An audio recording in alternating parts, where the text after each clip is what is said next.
the top male networker in Philippines, Mr. Joseph Lim!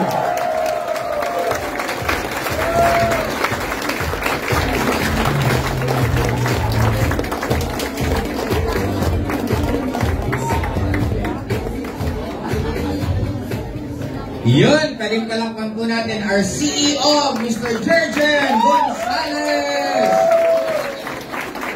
Kaya, magsusulat ako. Yun. Okay lang po ba kayo? Yes! Ang dami po pang natutunan kay Sir Jerjen? Yes! Okay, bibilisan ko lang siguro mga isang oras ako.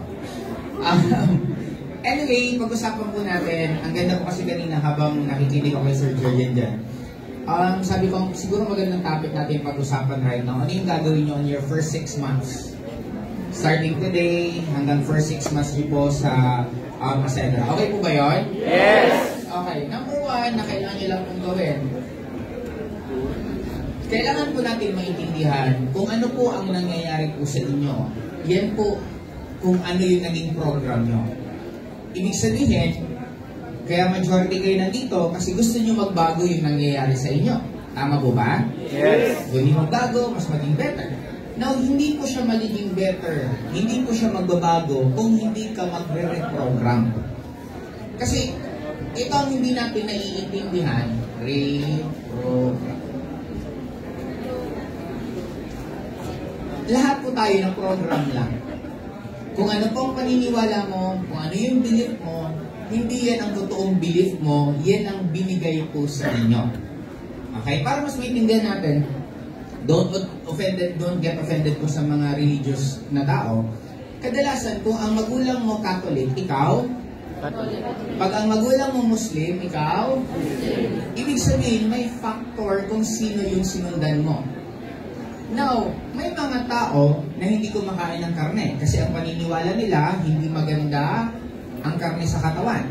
May mga tao naman na hindi kumakain ng shrimp, hindi kumakain ng crabs kasi ang paniniwala nila, hindi rin maganda yung mga ganang klaseng pagkain. May iba naman na walang limit. Kahit ano, kinakain. May iba naman na vegetarian. No, ang bottom line doon, kaya siya nagiging mali kasi tinuro sa'yo na maging mali.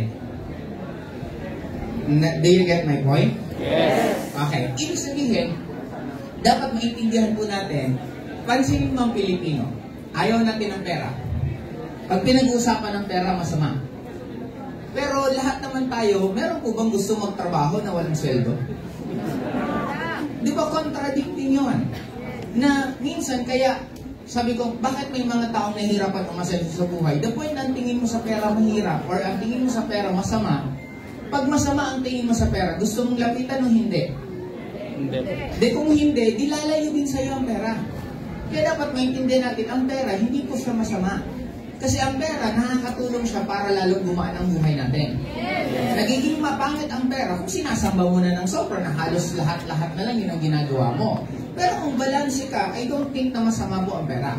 Kaya dito sa reprogram, ano po ba yung mga program nyo na hindi po nakakatulong sa inyo? Katulad ko po nung nag-network ako before, bago ako nag-networking, mahihain ako. Hindi po ako mahilig makipag-usap sa tao. Pero nung nag-networking ako, kailangan ko makipag-usap. In short, pinag-aralan ko paano kumapalang mukha ko. Dati hindi ako marunong kumausap ng stranger. Pinag-aralan ko pa paano kumausap ng stranger. Ayokong humawak ng mic. Nung nag-aaral po ako, hindi ako mahilig magsalita sa school. Pero nung nag-networking ako, pinag-aralan ko pa paano matutong marap sa tao kasi yun ang kailangan. In short, you should learn tanggalin yung mga ugali po ninyo na nakasanayan po ninyo na hindi po nakakatulong sa ginagawa po ninyo. Clear po ba? Yes. Ngayon, after ma-reprogram, anong sunod na kailangan gawin? Teka lang, babasa ako ng kopya ko. After ng reprogram, anong sunod?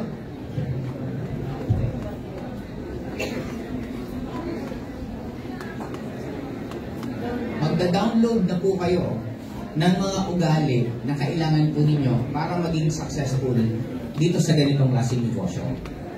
Ano po yung mga ugali? Sige nga, tulungan nyo. Anong ugali dapat na meron kayo para kayo maging successful dito? Masipag. Ano po? Approachable. Ano pa? Kasi pansinin mo ha, kung ano yung ugali mo, kaya lang naman yan ang naging ugali mo kasi yan ang naituro sa'yo. Kung yan ang naituro sa'yo, ibig sabihin, pwede mo rin yan makalimutan at turuan mo yung sarili mo ng bagong klaseng pag-uugali. Nagigets po ba ninyo? Yes! Bakit ang Pilipino nahihirapan yumaman? Una pa lang mali ng tinuro na dapat mangarap ka, mababa lang. Doon pa lang, sablay na eh. Kasi paano ka aasenso kung ang pangarap mo? Di ba? Bahay. O di ba? Bakit hindi? Bahay, mansion. Di ba? Doon pa lang eh.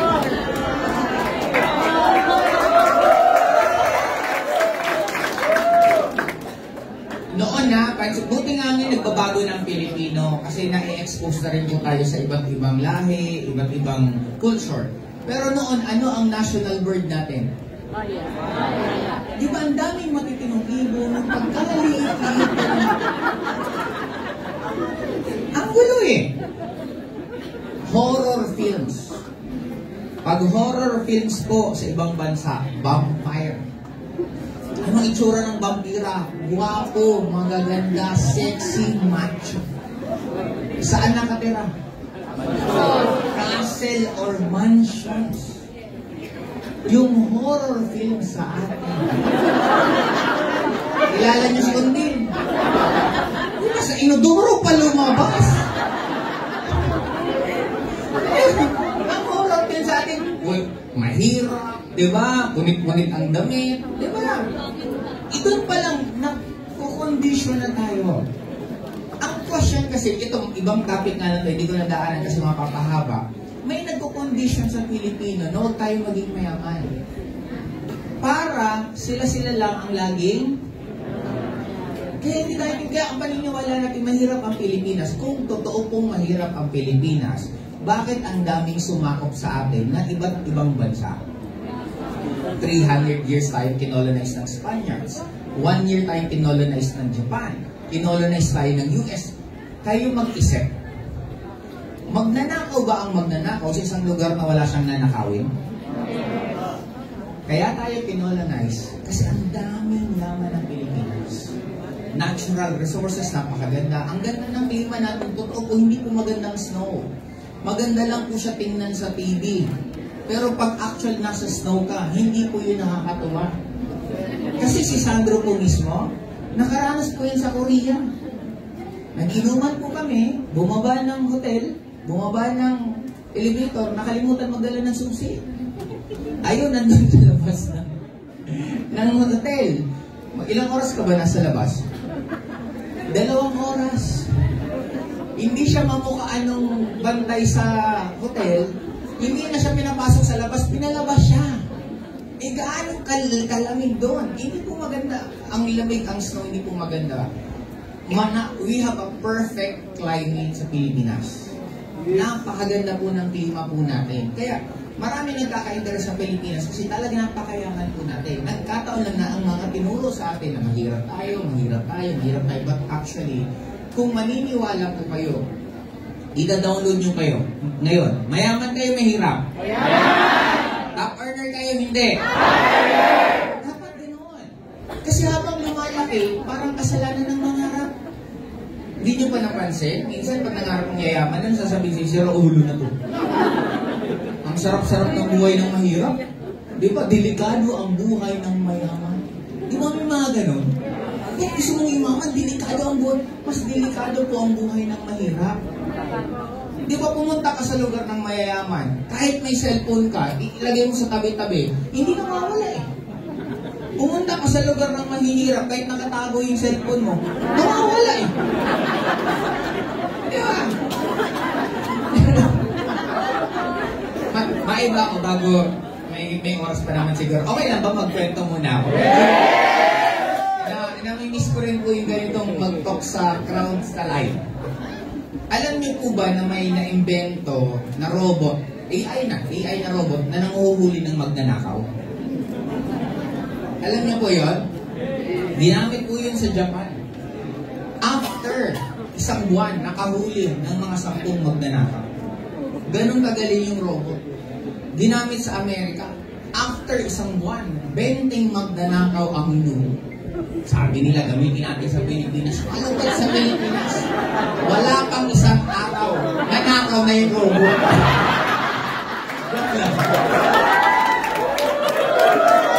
Okay. Joke lang yun lang.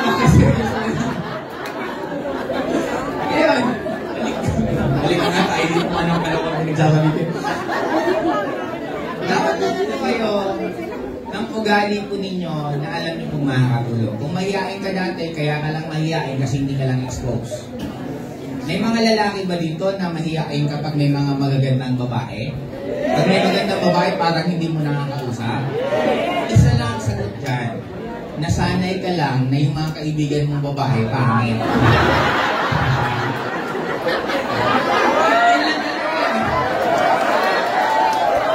Kaya dapat, maghanap ka ng mga bukod sa una, lahat po ng una nakakakaba.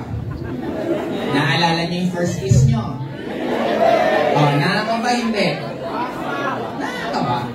Oh, sige, ikwento ko po sa inyo yung first kiss ko sa buhay mo. Hindi ko yung makalimutan kasi bata pa ako at nasa loob kami ng tricycle. Galing kaming simbang gabi, yung ex ko, sabi ko, maglalakas doon ako. Magpapaalam ka bata eh. Sabi ko, psst, sabi na bakit? Sabi ko, pwedeng pakis. First kiss ko yun na, yung kaba mo talagang gano'n na hindi mo alam kung ano. Mas kinabangan ako sa sagot. Kasi sabi, sige. Hindi ko alam gagawin ko. First time. Di ba? May first time magmagaling? Wala. First time. Basta alam ko, nakikita ko sa TV dati, pag mag-kiss, pipikit. Yeah. Pag sabi niya, sige, pumikit ako. Sabi ko, ang dilim. Tapos, dumanan ako lumingon, inakiramdam ka. Tapos, yung unti-unti nang mag-kiss kayo. Kabado ako kasi ang alam ko, pag nag-kiss ang babae lalaki, mabubuntis ang lalaki. Kasi nung sinuuna po, mga pelikula, di ba? Kung naalala yung mga 90s, yung shadow naman, yun naman pinapakita yung actual eh. Shadow, kikis, iiga, sunod na si buntis na. Kaya hindi naman pinapakita yung actual. Sa unang kiss, kabado. Kasi di ba, dahil maniniwala na para ka daw lumilipad, para ka daw nominente, maraming ganun eh. Now, pag ang kiss inulit-ulit mo, nakakababa ba? Pag inulit-ulit mo, may kaba pa? Di ba na-excite ka na? And that is the formula ng lahat. Anything na una nyo pong gagawin, kakabahan po kayo. First ako, hindi ko makalimutan, first na hawak ko ng mic, 1 linggo nag-prepare ako ng sasabihin ko. Sabi sa akin ng apply ko, Joseph, ikaw ang mag-share after ng presentation. Ang turo sa amin, pag sinabi ng apply, laging yes apply. Ang sagot ko, yes apply. 1 week, nagre-review ako ng sasabihin ko. Habang palapit na yung araw, excited ka. Nung araw na yun, napapalitan na yung excitement ng kaba. Umaga, kabado na ako. Grabe, natutok na ako. Nung palapit na, grabe na yung kaba ko. Nung nagtutok na yung upline ko, lalong kabado na ako. Nung ini-intro na ako, yung okay, welcome natin Mr. Joseph Lim. Ang attendees ko po, 5. 3 doon, member. 2 lang ang guest. Nakaharap. Pagtawag ko sa akin, paghawak ko ng mic, block out lahat ng sasabihin ko. Wala akong maalala.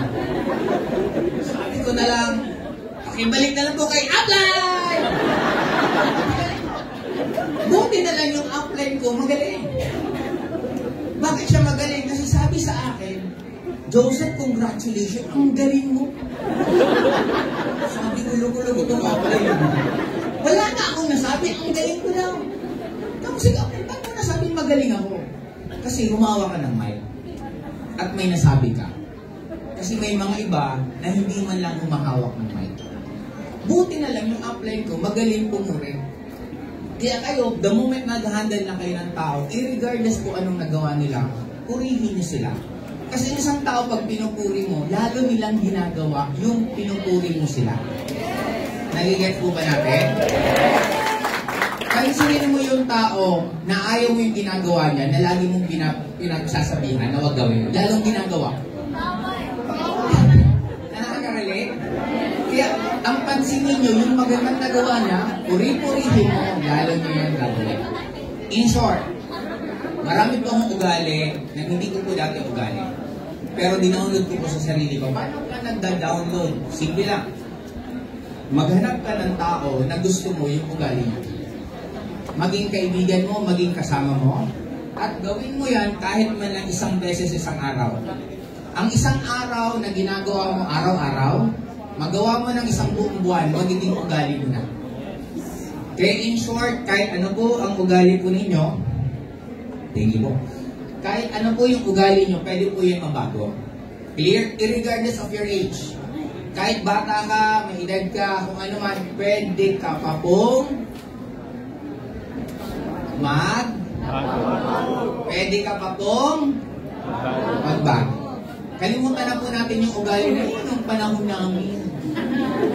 Diba? Ang tagal na po niya. Imove na tayo. Okay, pwede ka bang magbago irregardless ano po ang age? Kaya po ba? Yes! Reprogram, mag-download ng mga ugali, magtanggal ng mga hindi magagandang ugali na kasanayan mo. Okay? Ulitin ko, paano kayo makakapag-download? Gawin nyo araw-araw for 21 days straight. Kung lagi kang late, try mo lang 21 days na huwag ka nang malate. Yung ika-22 days, effortless na sa'yo ang pagiging hindi late. Clear? Yes. Okay. Ngayon, after download, anong sunod? Kailangan ka magkaroon ng mga skills. Ito, hindi ko ito madidiscuss, pero basic lang. Matuto kayo number 1 mag-invite. Matuto kayo mag-prospect. Kung mag-prospect list kayo, much better po kung dalawa kasi pwede ka mag-offline, pwede ka mag-online. Sa offline, mas maganda may script ka na sa sasabihin mo. Para kahit makalimutan mo, alam mo pa rin yung susundin mo kasi na-practice mo. Kaya kami dati, hindi kami nagsusuot ng relo. Para pag may tao, may relo, tatanungin namin, anong oras na po? Tapos kadalasan, iba, tatanong ka lang ng tatanong hanggang darating ang point, ikaw tatanungin. Ano ba ginagawa mo? Ay, hindi, nagdinegosyo kasi ako. Yun na, pwede mo nang mapresenta. That is offline. Sa online naman, mas maganda po, dapat lahat kayo maging content creator na. Paano ka magiging content creator? I-vlog mo buhay mo. Naglalaba ka? I-vlog mo, i-live mo. Habang naglalaba ka, magkwento ka. Grabe, ang ganda ng negosyo namin. Galing ako sa Ascenda, ang daming tao. Yun na parang may kausap ka lang. Meron at meron nanonood sa'yo kasi yun na yung tambayan ng tao. Noon, mga 90s, kung inabot niyo pa mga sari-sari store, anong tambayan natin? Di ba pupunta ka sa sari-sari store, kakain-kain ka, mag-aabang ka ng mga naglalakad.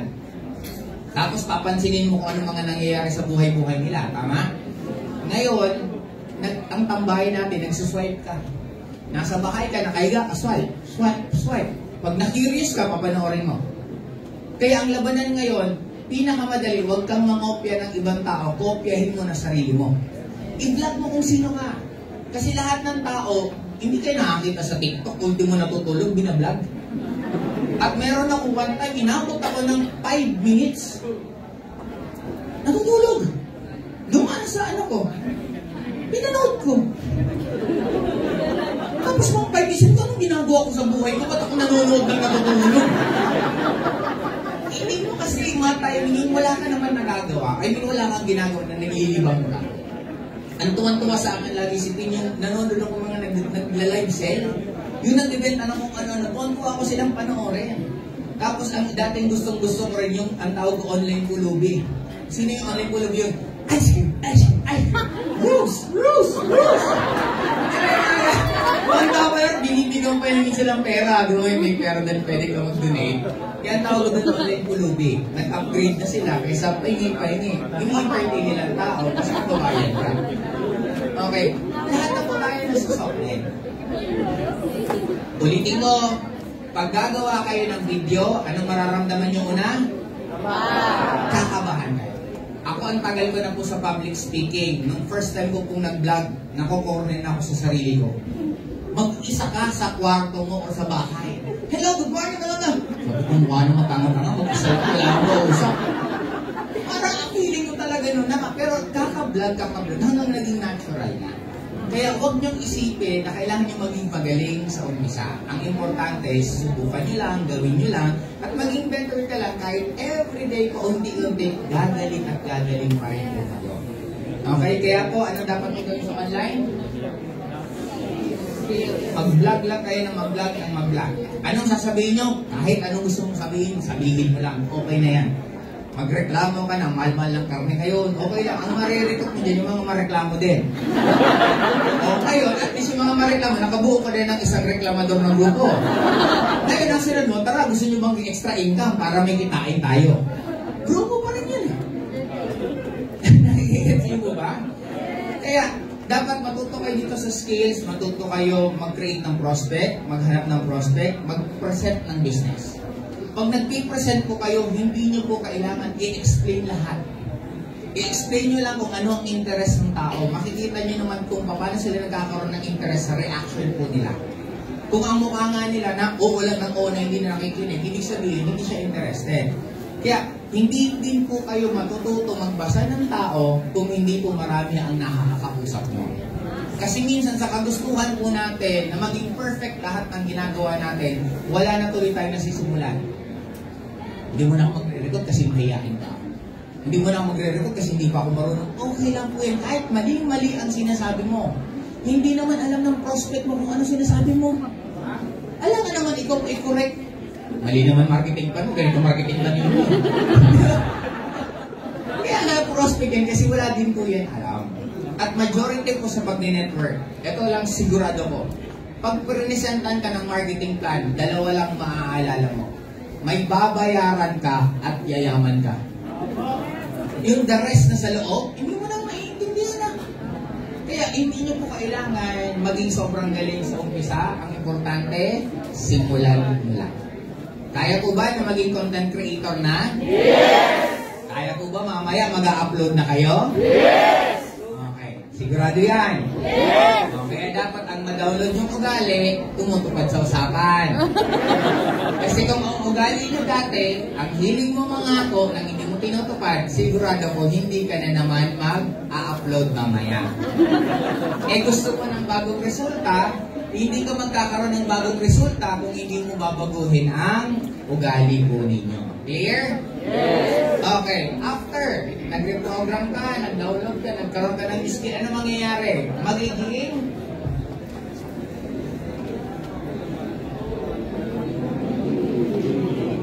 kaya sa amin po, uso po yung tinatawag na Happy New You. Every year, may mga iba sa amin, nag-iiba po ng tao. Ako po, way back 20 years ago, 10 years ago, 5 years ago, nag-iiba po akong tao. Kasi may mga ugali po akong binabago, may mga ugali akong tinatanggal, may mga ugali akong dinadagdag. Kaya dito, create ka ng bagong ikaw. Kasi kung hindi ka mag-create ng bagong ikaw, anong mangyayari? Ito idagdag ko po sa inyo para may idea kayo. Ako minsan pag nag-renew ako, unti mo mga brand ng damit, nagbabago ako. Ngayon po, sikreto ko lang po sa inyo. Kayo lang po nakakaalam nito. Yung brief ko po, siguro mga 12 years na hindi ako nagpapalit ng brand. Ang paborito ko, bench. Teka lang, huwag niyo maisipin ng grabe, 12 years eh. Ang dami ko naman pong brief, baka isipin ko. Siguro mga 30-40 atang brief ko, hindi ko mabilang lahat kung gaano karami. Ngayon, since sabi ko nga, nagbago na, yun ang isang binago ko. Inipon ko muna lahat ng gamit ko, kasi dami kong mga damit. Tapos inibilad ko muna ng mga 2 to 3 hours para yung energy ko hindi na magkoconnect kung kanina ako magbibigay. Kailangan ko lang mapupul yung ano. Ngayon, iikulit ko yun, pamimigay-kulit yun. Kasi normally, pag may mga bagyo dati, lahat ng damit ko pinamimigay ko. Ang tinitira ko lang suot ko.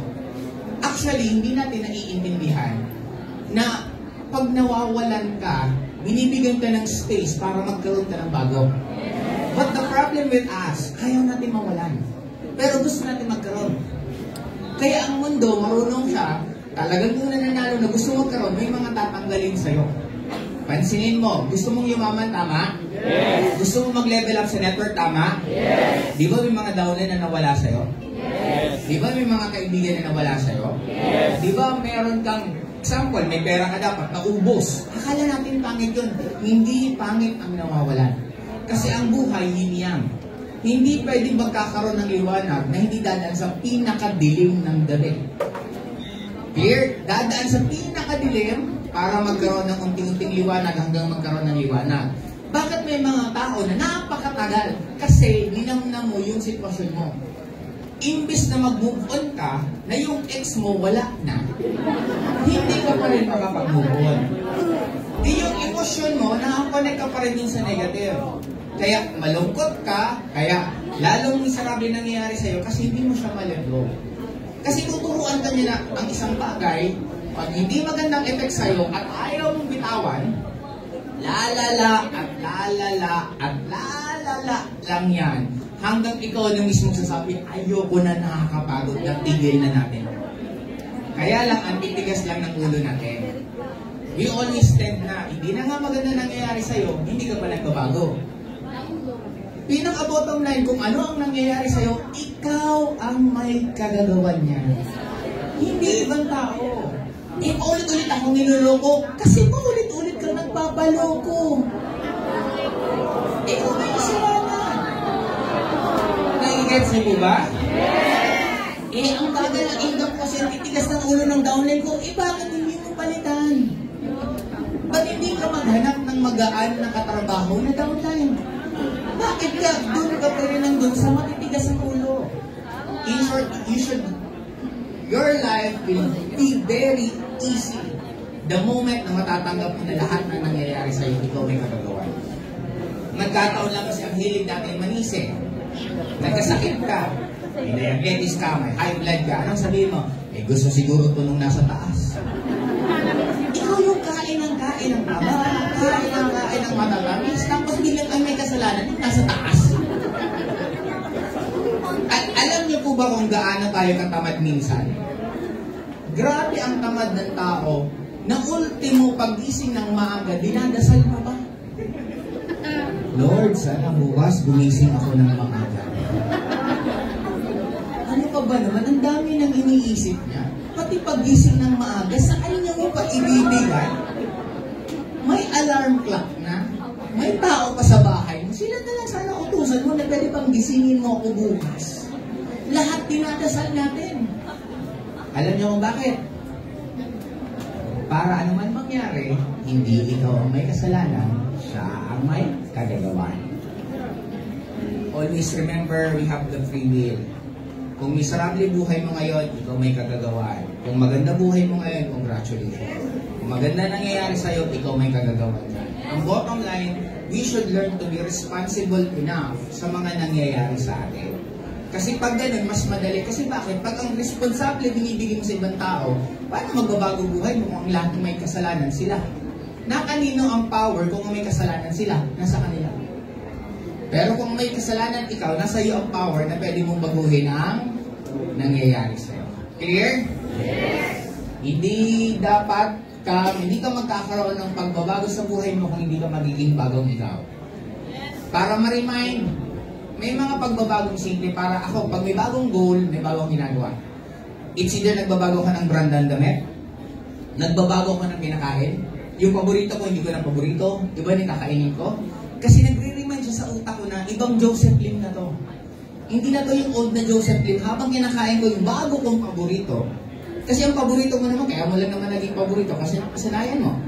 At kadalasan, may memory. Bakit masarap ang pagkain sa lutong bahay, sa bahay nyo? Kasi may memory nung bata ka. May kadugtong siyang memory. Ang memory may power na i-travel ka pabalik. Masaya ka. Narinig mo yung team song nyo ng ex mo. Di ba bigla ka nalungkot? Yun yung travel eh. Napapalik tayo ng music. The same thing with the food kasi may emotion. Ngayon, nagbabago ka ng brand. Pati pagkain, binabago ko. Pati pagligo, inaayos ko. Kung dati nauuna shampoo, inuuna ko naman conditioner. Iniba-iba ko lang para masabing iba. Brand ng toothpaste, binabago ko. Toothbrush ko, binabago ko. Dati, grabe, ang paniniwala ko, ang toothbrush hanggang gumagana pa, gagamitin mo. Di ba, tanggal-tanggal na yun. Pwede ba yan? Eh, sabi ko, gusto kong yumaman, kaya dapat every 6 months ata, kasi every month ang magpapalit ng toothbrush. Dapat ganoon. Hindi ka pwedeng yayaman ka, tapos ang utak mo pa rin at ang gawain mo pang mahirap. Paglalabas kayo, kakain kayo. Eh, laging pakiramdaman, sino kaya manlilibre? Sino manlilibre? Hindi ka niya yayaman, dapat palitan. Labas tayo, libre ko. Dapat ganoon. Pag may bayarin ka, masaya ka. Hindi, grabe bayarin na naman. Diba? Maging masaya ka yung bayarin mo sa kuryente, ginawa niyang komportable buhay mo. Bakit ka magagalit sa bayarin sa kuryente kung naging komportable naman ang buhay mo dun sa kuryente mo? Nai-gets po natin? Wala akong mayaman na maliit ang bayarin. Kaya kung gusto mong yumaman, masanay ka na nagbabayad at gastos mo malaki. Clear po ba tayo? Yes! Okay. Gusto mo mag-level up. Gusto ko maging buhay ni upline, pero lagi ka nagpapalibre. Hindi balance eh. Kasi kung buhay ni upline gusto mo at si upline mo nang lilibre, ano ka dapat? Nang lilibre ka na rin. Hindi naman kailangan araw-araw, pero gayahin mo na naman kahit paminsan-minsan. Yun ang sinasabi kong new you. Pagbago ka ng tinutulugan, kung dati hindi ka pa nakakapasok sa hotel, pumasok ka. Wala pong entrance ang hotel. Bakit po kayo natatakot sa hotel? Mag-coffee ka, instead mag-coffee ka sa Starbucks, mag-coffee ka sa hotel. Pareho ang presyo, mas maganda lang ang ambience sa hotel. Nangangarap ka ng kotse, marunong ka na mag-drive. Nakapunta ka na malat ng kasa. Dapat, nakukonvince mo mismo ang nasa taas na gusto mo yung ganung klaseng buhay. May downline ako dati, hindi ko makalimutan. Lagi siyang sumasakay sa akin, nakikisakay. Napansin ko, laging may susi ng kotse. Sabi ko, pare, di ba susi ng kotse na nasa ano? Sabi ko, yes, apply. May kotse ka? Kasi lagi ka nakikisakay sa akin. Sabi niya, wala po offline. Eh, bakit ka may ganyan? Eh, nagdadasal ako kay Lord. Sabi ko, Lord, may susi na ako. Kotse na lang ako. And after ilang buwan, nakakotse siya. Don't get offended. I'm sure, alam niyo yung tinatawag ng mga, ano yung walang pera pero nag-ano may pera? Social climber. Lahat ng kilala kong social climber ng high school ako, magaganda ang buhay ngayon. Dinadaw natin dati ang social climber. Tingnan mo yan, wala namang pera, dikit ng dikit sa may mga pera. Wala namang pera, pero pumupunta sa lugar ng pinupunta ng mayayaman. Kung iisipin niyo po, skill tawag doon. Gaano siya kagaling na wala nga siyang pera, nakakapunta siya, pinupunta ng mayayaman. Gaano kalakas ang loob niya na nakikihalumilo siya sa mayayaman kahit hindi siya mayaman. Hindi po siya madali, pero ako 100% nang nakilala ko nung high school ako hanggang college na social climber, napaka-successful na sa edad namin ganito. Now, ang point ko ganun din. Tingin nyo, top earner po ba kayo? Yes! Kung alam nyo top earner kayo, dapat hindi po kayo nahihiya sa mga top earner. Pag nakukuryente ka pa, nakakita, kanandakan na, hindi nahihiya ako. Ibig sabihin, magkaibang energy nyo. Kaya dapat ma-adjust mo na dumating ang time. Pag may nakita mo top earner, hi offline, kumusta po kayo, bla bla bla. Huwag ka mahiya. Kasi alam mo, darating ang panahon na magiging top earner ka rin. Ako nung nagsisimula sa network, ganyan din ako, nakaupo. Pero tinitingnan ko yung mga katabi ko. Kasi nasasabi ko sa sarili ko, darating ang time, ako yung may pinakamalaking kinikita sa kwarto. Tandaan nyo, sinabi naman sa atin, ask and you shall receive. Ang sabi, pag hiningi mo, bakit ang daming Pilipinong mahirap? Kasi may mga Pilipino, humihiling na yumaman, pero mas madalas nilang sinasabi yung puro kahirapan. Mahirap ang buhay, walang pera, magulo ang gobyerno. Wala kang mahahanap na tama sa taong naghahanap ng mali. At walang makikitang mali ang taong naghahanap ng kaya ano po ba ang gusto nyo? Kung gusto nyo maging tama ang buhay nyo, dapat tingnan nyo lagi ang lahat ng bagay in a positive aspect. Wala kang pera, good news. Motivation yan para lalo ka magsipag sa buhay. Marami kang utang, ba't ka malulungkot? Tandaan mo, nasa kanila na yung pera nila. Nasa iyo na yung pera nila. Nagamit mo na nga eh. Kung meron mas malulungkot sila, hindi ikaw. Pinira mo utang, pinakinabangan mo, dadrama ka pa. It's just a mindset. Ang isang bagay na malungkot, pwede mong palitan niya ng masaya. Depende sa gusto mong programming na binigay. Nagigets mo ba? Yes. Down na down ka, sagad ka na, pinakagrabing sagad ang problema mo sa buhay. Good news, wala ka nang isasagad. Sagad na sagad din eh. Pag sagad na sagad ka na, anong sunod? Gets niyo mo ba yun? Yes! Naubos downline mo. Good news. Bakit? Mapapalitan na talaga ng bago. Nagigets niyo po ba? Yung kotse mo nabangga. Good news. May kotse ka talaga. Tanungin mo yung mga walang kotse, hindi man lang nababangga ang kotse mo. Nagigets niyo po ba? Sabi ko nga, nasa program lang po natin yan. We could always be happy every day. Wala ka nang makain, good news. Napaka-effortless ng pagdadiet mo. Yung mga may pera, ang hirap-hirap yung mag-diet. Kasi may pambili. O ito, wala ka effort lang. May mag-diet. Guys, pag nagkakaroon mo kayo ng gratitude ng mga nangyayari sa inyo, lalo kang i-bless, i-bless, i-bless. Pag lagi ka rin nakatoko sa problema, lalo kang maraming makikitang problema. Kaya anong gusto nyo? Bless o problema? Bless! Bless po ba kayo nandito kayo ngayon? Yes! Bless po ba kayo na isa kayo sa pioneer ng Ascendra? Kasi yung sitwasyon nyo po, 1 year from now, sasabihin ng iba, sana sumabay ako. Diba, sana nandyan din ako. Kaya, napakaswerte niya po. And lastly, sana ba yung ako? Alam ko, ginawa ko. Pag nagkaroon ng bagong ikaw, dun ka na magkakaroon ng bagong 100,000, malaki, maliit, isang buwan. Very good. Kasi sa totoo lang po, ibig ng 1 milyon, napakaliit. Ang dali pong ubusin ng 1 milyon. Nasasabi mo lang na parang malaki kasi hindi mo pa nahahawakan. Pero pag nahawakan mo, ay naku, napakaliit. Yung anak ko nga lang, ilan? Kinder 2. Ang tuition fee, 150,000. Isang taon. Ikaw, mura pa yun ha. Hindi pa yun kasi may ibang 500,000, 1 million. May iba-ibang kategory ng buhay. Kaya nga, kesa ikaw, para ang tingin mo na ang laki niyan, ang daming taong ginagastos lang yan isang araw. Now, bakit sila nandun at bakit tayo nandito? Kasi maaga lang yung programming nila. Bata pa lang, iba na ang nung bata tayo, lahat ng galaw paghalit. Gaano kakulit ang magulang noon, nadapa ka na, nasugatan ka na, pinalo ka pa. Tama?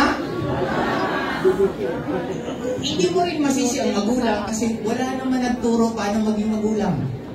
Kung anong tinuro sa kanila ng magulang nila, yun ang ginagawa nila. Pero maraming mali na kasi nakakaugalian.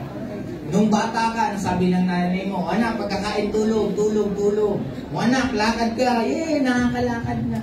Nung lumaki ka, natulog ka ng tulog, galit. Nung labas ka ng labas, galit. Ang puno, sila nagturo, paano tayo maglakad at paano tayo maglakad. Tapos laging galit. Hindi mo alam kung saan ka luluha. Nung pinapagalitan ka, tahimik ka, sumagot ka. Nung sumagot ka, bastos na bata ko. Di ba? Tuloy. Alam mo ito. Kaya gulo din po ang reprogramming ng majority. Kasi, syempre, kahit pa paano yung nakakaangat nga, may mga tutor, may psychiatrist, may mga nag-guide. Sa atin kasi barbarit eh. Ang guide natin, ano ang guide natin noon? TV. Ang katotohanan natin, ito po. Totoo yan, pinalabas sa TV. Diba? Doon nakapis ang reality natin. Ang ngayon kasi meron ng social media, may internet na. Kaya dapat mabago po, lalo po sa mga medyo kaedad ko po. Inabot po ng mga batang 90s kasi inabutan pa po natin ng TV, except the mga Gen Zs. Yung mga umabot po, we need to reprogram ourselves. Pero the beauty of life, kayang-kaya niyo pong baguhin. Ito ipupusta ko lahat. Sundin niyo lang ito ngayong araw na to, iba na ang magiging pakaramdam mo. Irregardless may pera ka o wala, irregardless may resulta ka, sundin mo lang to. Sino ka? Ikaw na to. Top earner po ba kayo? Yes! Blessed po ba kayo? Yes! Yayaman po ba kayo ng sobra? Yes! Positive po ba kayo? Yes! Try to imagine anong pakaramdam habang ginagawa natin. Wala pa naman nagbabago sa buhay nyo. Pero yung pakiramdam nyo, ibang-iba na. Kaya simulan, ayusin sarili, ayusin nyo rin yung bahay nyo. Linisan nyo naman. Kahit hindi ka na sa maganda or yayamaning lugar, tingnan mo yung bahay mo na parang pangmayaman. Kasi ang isang bahay na organized, ang isang bahay na malinis, iba ng pakiramdam nun. Diba? Hindi ka naglilinis. Payaman, pagbaba mo, ang baho. Diba? Wala na. Yung kwarto mo, amoy sapatos. Tama!